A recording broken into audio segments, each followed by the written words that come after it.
नमस्कार शेतकरी मंडळींनो, आजच्या व्हिडिओमध्ये आपण 7 जुलै 2026 पर्यंत महाराष्ट्रातील पीक विमा योजनेबाबत आलेल्या सर्व ताज्या आणि महत्त्वाचे अपडेट जाणून घेणार आहोत.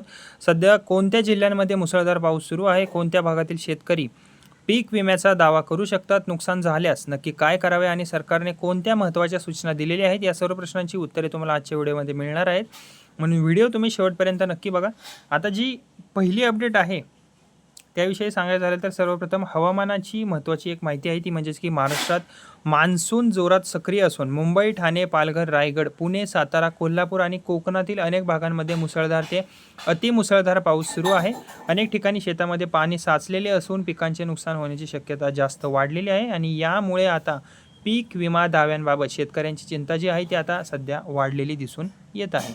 ओके, आता जी दुसरी अपडेट आहे ती म्हणजे की जर तुमच्या शेतातील पिकांचे अतिवृष्टी, पूर, पाणी साचणे किंवा इतर नैसर्गिक आपत्तीमुळे नुकसान झाले असेल तर तुम्ही पीक विमा दाव्यासाठी पात्र असू शकता. ओके, सध्या विशेष लक्ष ठेवले जात असलेले कोणकोणते भाग आहेत त्याबद्दल सांगायचं झालं तर रायगड, पालघर, ठाणे, पुणे जिल्ह्यातील काही भाग, सातारा, कोल्हापूर, कोकणातील पूरग्रस्त गावे.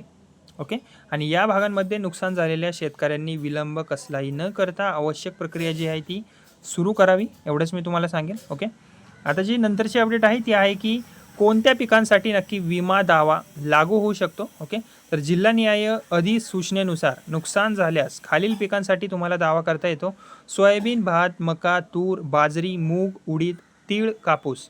यासाठी संबंधित जिल्ह्यातील अधिसूचित पिकांची यादी जी आहे ती लागू राहील. ओके, आता जी नंतरची अपडेट आहे ती थोडीशी महत्त्वाची आहे, ती म्हणजे की नुकसान झाल्यानंतर त्वरित काय करावे. ओके, आता ही माहिती जी आहे ती अत्यंत महत्त्वाची आहे. जर तुमच्या शेताचे नुकसान झाले असेल तर शेतकरी मंडळींनो, शक्यतो 72 तासांच्या आत तुम्ही नुकसानीची जी नोंद आहे ती करा. ओके, क्रॉप इन्शुरन्स ॲप किंवा अधिकृत पोर्टलद्वारे तुम्ही माहिती घ्या. ओके, हेल्पलाईन वर तुम्ही संपर्क साधा. आधी शेतातील नुकसानीचे फोटो आणि व्हिडिओ काढून सुरक्षित ठेवा.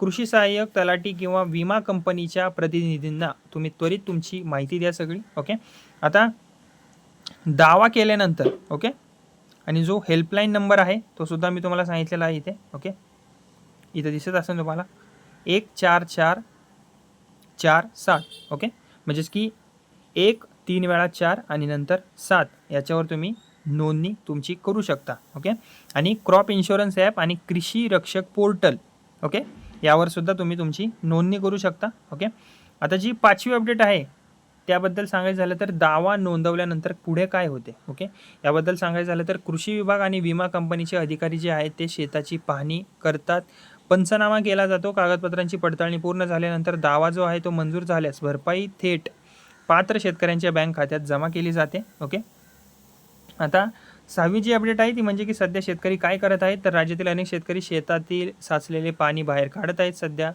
सोयाबीन, भात आणि मक्याच्या पिकांची पाहणी करत आहेत. नुकसान झालेल्या शेतांचे फोटो आणि व्हिडिओ जतन करत आहेत. पीक विमा दावा करण्यासाठी आवश्यक कागदपत्रे गोळा करत आहेत. कृषी कार्यालय आणि महसूल विभागाशी त्यांचा सतत संपर्क ते ठेवत आहेत.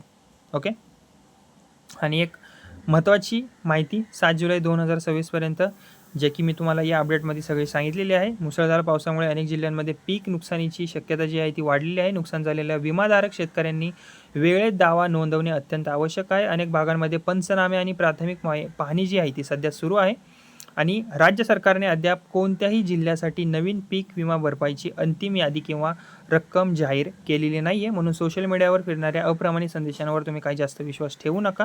ओके, आणि जर तुमच्या शेतातील पिकांचे नुकसान झाले असेल तर उशीर करू नका. नुकसानीची माहिती जी आहे ती तातडीने संबंधित अधिकाऱ्यांना द्या. शेताचे फोटो आणि व्हिडिओ जतन करा आणि सर्व कागदपत्रे तुमची तयार ठेवा. यामुळे पीक विमा दावा करताना तुम्हाला कसलीही अडचण येणार नाही.